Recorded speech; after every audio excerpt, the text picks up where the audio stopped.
All right, so part 2 of macrodosing psychoactive plants and plant ceremonies.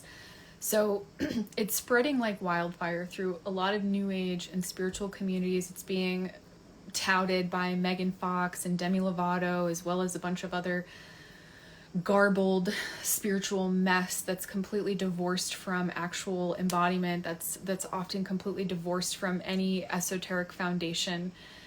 And it's not surprising because it's Luciferic. Right now, we are looking at an Ahrimanic impulse, a hyper-materialization impulse, a Christ impulse towards a heart-centered spiritualization embodiment, and the Luciferic impulse, which is unenlightened ecstasy.